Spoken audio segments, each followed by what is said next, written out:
오늘 하나님 말씀은 잠언 30장입니다. 성도 여러분, 오늘 말씀은 크게 5단락으로 나눌 수가 있습니다. 먼저 1절은 표제이고요. 2절부터 4절은 사람의 지혜의 한계와 그리고 거룩하신 자에 대해서 이야기하고 있습니다. 5절부터 6절은 하나님의 말씀에 더하지 말라는 것입니다. 그리고 7절부터 9절은 아굴의 기도가 나오고요. 그리고 10절부터 14절은 사회 질서를 어지럽히는 자들에 관한 이야기입니다. 그리고 15절부터 17절은 만족하지 못하는 것과 불효의 결말에 대해서 이야기하고 있습니다. 성도 여러분, 먼저 아굴의 이름은 구약 본문 어디에서도 발견되지가 않습니다. 그는 이스라엘 사람이 아닌 동방의 현자로 추측된다고 학자들은 보고 있습니다. 그래서 본문의 기록 시기는 알 수 없지만 이스라엘 지혜자들에 의해 잠언에 편집되었을 것으로 짐작이 됩니다. 이 아굴의 잠언의 표제 1절은 신탁의 형식을 취하기에 일반적인 잠언들과 조금 다릅니다. 내용은 전체적으로 탐욕과 오만을 검열하여 우주적 그리고 사회적 질서를 유지하는 이 권위를 가르칩니다. 먼저 1절입니다. 이 말씀은 야게의 아들 아굴의 잠언이니 그가 이디엘 곧 이디엘과 우갈에 이른 것이니라. 이 아굴은 독자의 이름을 지금 언급하고 있습니다. 아굴이 이디엘 곧 이디엘과 우갈에게 말했다고 말하는데 이디엘이 2번 연속 반복이 돼서 강조되고 있습니다. 2절 3절입니다. 나는 다른 사람에게 비하면 짐승이라 내게는 사람의 총명이 있지 아니하니라. 나는 지혜를 배우지 못하였고 또 거룩하신 자를 아는 지식이 없거니와. 참으로 나는 다른 사람에 비하면 짐승처럼 어리석다고 고백하고 있습니다. 아굴이 자전적인 1인칭 시점으로 고백을 하고 있습니다. 내게는 사람의 총명이 있지 않다고 말하고 있습니다. 자기의 어리석음을 짐승을 생각나게 하는 말에 빗대어 지금 표현하고 있습니다. 이러한 과장법은 시인들도 자주 사용합니다. 아굴은 나는 지혜를 배우지 못했고 거룩하신 자의 지식도 알지 못한다고 고백하고 있습니다. 이 지혜와 이 거룩한 자의 지식이 이 평행관계를 보여주듯 지혜는 하나님과의 인격적인 관계입니다. 사람의 실제적인 지혜의 시작이 하나님의 계시와 빛 아래서 출발하는 것임을 강조하고 있습니다. 계속해서 4절입니다. 하늘에 올라갔다가 내려온 자가 누구인지, 바람을 그 장중에 모은 자가 누구인지, 물을 옷에 싼 자가 누구인지, 땅의 모든 끝을 정한 자가 누구인지, 그 이름이 무엇인지, 그 아들의 이름이 무엇인지 너는 아느냐. 이 4절은 인간의 무지와 한계를 강조하는 수사학적인 질문들을 펼쳐 놓고 있습니다. 누구인가를 5번 반복하고 무엇인가를 2번 반복하는 질문은 이 하늘과 땅을 초월한 우주의 관리자를 묘사하고 있습니다. 하늘에 올라갔다가 내려온 자가 누구인가?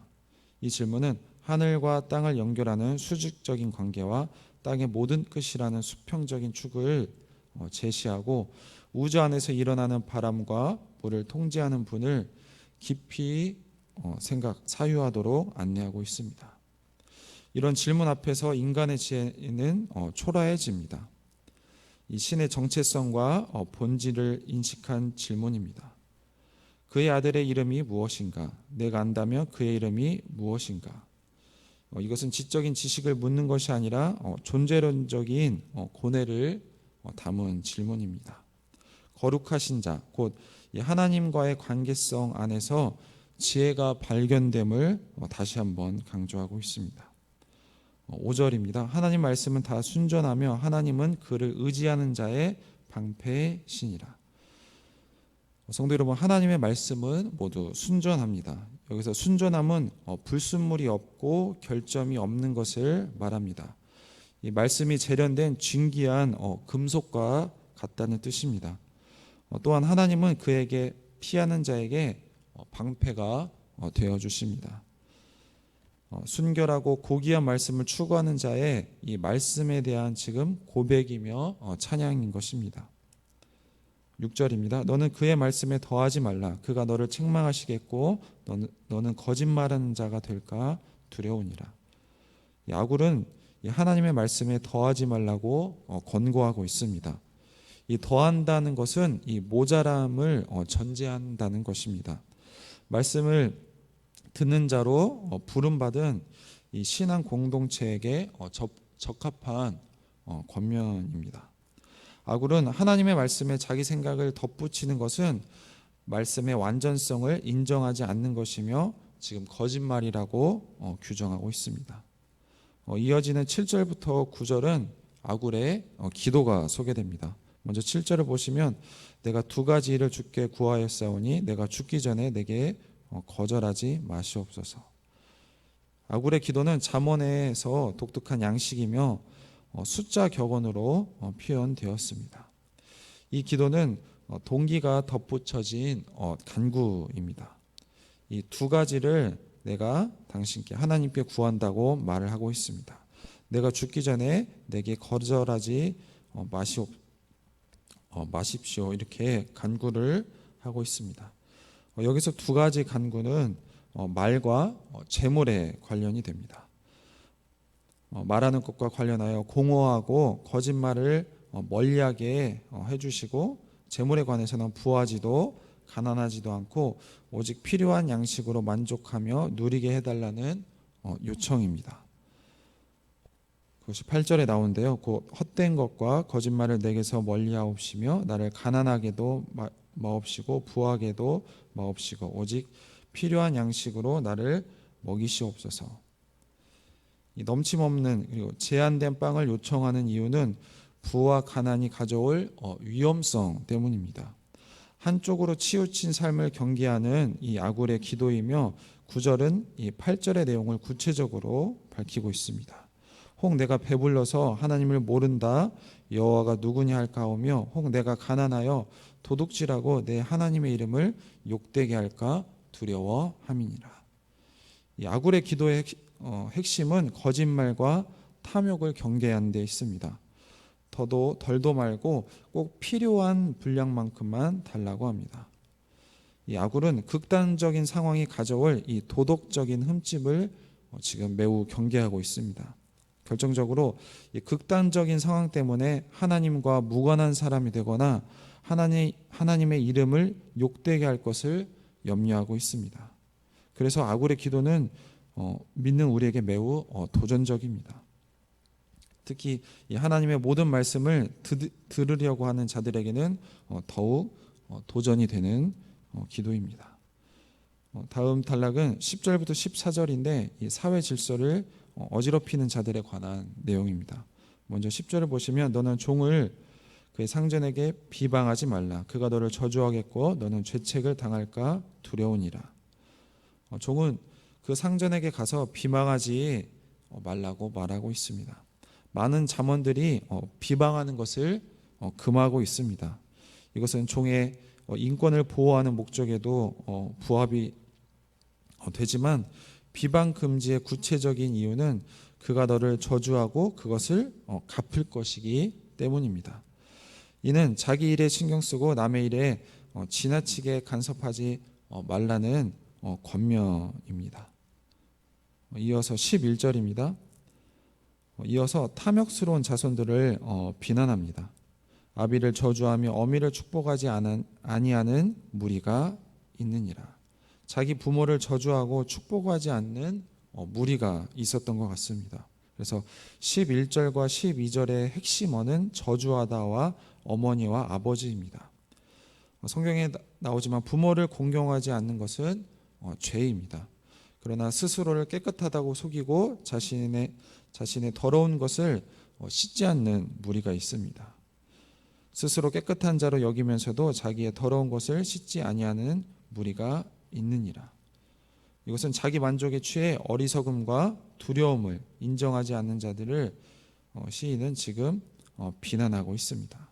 거기다 눈이 심히 높아 눈꺼풀이 높이 들린 무리가 있습니다. 13절을 보시면 거만한 사람들은 남들과 비교해서 자신들을 높입니다. 이들은 동등하게 존중받아야 하는 근원적인 그런 평등의 가치를 침범하는 자들입니다. 이어서 14절인데요. 앞니는 장검과 같고 어금니는 군도 같아서 가난한 자를 땅에서 삼키며 궁핍한 자를 사람 중에서 삼키는 무리가 있느니라. 이어서 눈과 치아에 관한 잠언입니다. 앞니는 장검과 같고 그의 어금니는 군도 같아서 가난한 자를 삼키며 궁핍한 자들을 삼킵니다. 여기서 앞니와 그리고 어금니 그리고 장검과 군도와 같은 은유로 만족할 줄 모르는 사람들의 탐욕을 지금 묘사하고 있습니다. 가난하고 궁핍한 자를 착취 대상으로 삼는 자들의 탐욕과 잔인함은 결국에 심판을 받을 것입니다. 마지막 단락은 15절부터 17절까지인데 만족하지 못하는 것과 그리고 불효의 결말에 대해서 이야기하고 있습니다. 15절을 보시면 거머리에게는 두 딸이 있어 다오 하느니라. 족한 줄로 알지 못하며 족하다 하지 아니하는 것 서너시 있나니. 굉장히 흥미로운 숫자 격언입니다. 거머리에게는 두 딸이 있습니다. 그 딸들은 지금 달라고 외치고 있습니다. 이것은 족한 줄을 알지 못한다는 것입니다. 피를 빨아들이는 거머리 은유가 굉장히 흥미로운데요. 이 아굴처럼, 오늘 본문에는 아굴처럼 두 가지만 족하면 만족하는 사람이 있는가 하면 결코 만족스러워하지 않는 선엇도 있다는 것입니다. 16절입니다. 곧 스올과 아이 베지 못하는 태와 물로 채울 수 없는 땅과 족하다 하지 아니하는 불이니라. 이 수월과 그리고 아이 베지 못한 태는 아이를 열망합니다. 그리고 개간해야 할 땅은 많은 물을 필요로 합니다. 그리고 불은 모든 것을 삼키는 파괴력이 있습니다. 특별히 물과 불은 서로를 소멸시키는 정반대의 물질입니다. 끝나지 않은 전쟁처럼 만족할 줄을 모르는 이 탐욕스러운 인간 군상을 지금 빗대어서 표현한 것입니다. 마지막으로 17절입니다. 아비를 조롱하며 어미 순종하기 싫어하는 자의 눈은 골짜기에 까마귀에게 쪼이고 독수리 새끼에게 먹히느니라. 마지막으로 아버지를 조롱하고 어머니에게 순종하기 싫어하는 자의 참혹한 결말을 지금 경고하고 있습니다. 눈은 골짜기에 까마귀에 쪼이고 독수리 새에게 먹힐 것이라고 말하고 있습니다. 이는 성경에서 심판과 저주의 상징으로서 마치 처형당한 사람의 시체가 새들의 먹이가 된 상황을 연상시키고 있습니다. 부모를 조롱한 자들의 최후의 장면을 보여주고 있습니다. 성도 여러분, 오늘 말씀은 아굴의 잠언입니다. 먼저 아굴은 지혜자의 한계에 대해서 오늘 본문에서 말을 했습니다. 아굴은 스스로 자기는 지혜가 부족하고 우둔하다고 고백을 했습니다. 머리가 총명한 것도 아니고 훌륭한 지혜학교에 다닐 기회를 갖지도 못했고 저명한 스승에게 배운 바도 없다고 합니다. 게다가 희귀한 체험으로 하나님의 신비를 안다고 주장할 만한 사람도 못 된다고 합니다. 하지만 이를 통해 아굴은 이미 당대에 스스로를 지혜를 자랑하는 자들을 책망하고 있는지도 모릅니다. 우리도 내가 얼마나 모른지 아는 것이 바로 지혜입니다. 두 번째로 아굴은 기도했는데 부하게도 그리고 가난하게도 마옵시오라고 기도를 했습니다. 부와 가난 모두 그 자체로 선도 아니고 악도 아닙니다. 지혜는 그 상황이 어떠하든지 하나님을 경외하고 그 앞에서 마음을 지키는 것을 최고의 가치로 여기는 태도입니다. 아굴처럼 너무 배불러서 하나님을 외면하는 것도 아니고 그리고 너무 가난하여 도둑질할 마음을 갖게 되는 것도 아니고 너무 가난하여 그런 마음을 갖게 하는 것이 아닌 항상 하나님을 경외하는 자리에 있기를 원하는 것이 바로 지혜입니다. 세 번째로 악을 당연시하지 않는 지혜입니다. 아굴은 동시대인들 중에서 경건하지도 그리고 도덕적이지도 못한 무리를 계속해서 지목하고 있습니다. 아무리 이 세상의 악이 편만해도 그것을 당연하게 여기지 말아야 한다는 의미입니다. 지혜자들이 젊은이들에게 이런 엄격한 도덕률을 제시하고 경험하게 하는 그들의 목적은 그들이 이제 커서 세상에 나가서 하나님의 기준에서 벗어난 그런 현실 그리고 세상을 볼 때 그들 마음 가운데 불편함과 거부감이 생기게끔 하려는 그런 목적이 있는 것입니다.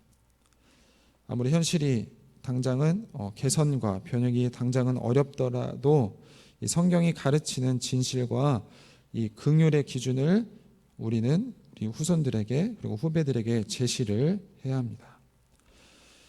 오늘 아굴의 잠언처럼 죄인인 우리도 우리의 한계를 알고 특별히 자족하면서 살아가고 이 악에게 지는 것이 아니라 그런 악도 선으로 갚고 우리도 하나님의 말씀으로 지금부터 잘 준비를 해서 하나님의 말씀대로 살아가는 것이 지혜라고 오늘 본문은 말을 하고 있습니다.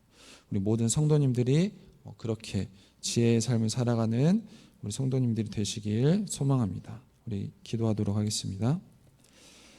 하나님 감사합니다. 오늘 말씀에 나온 아굴처럼 자신의 한계를 알고 겸손하게 하나님 앞에서 살아가게 도와주시옵소서. 특별히 가난에도 부에도 어떤 상황에서도 하나님을 의지하고 경외하는 것이 지혜라는 것을 다시 한번 기억하게 하시고 악이 가득 찬 세상에서 악을 당연시 하는 것이 아니라 그것을 따라가는 것이 아니라 세상에 비치신 예수님을 따라서 오늘 우리도 촛불 하나를 켜서 세상을 빛나고 밝히는 도구로 사용하여 주시옵소서. 감사드리며 예수님의 이름으로 기도했습니다. 아멘.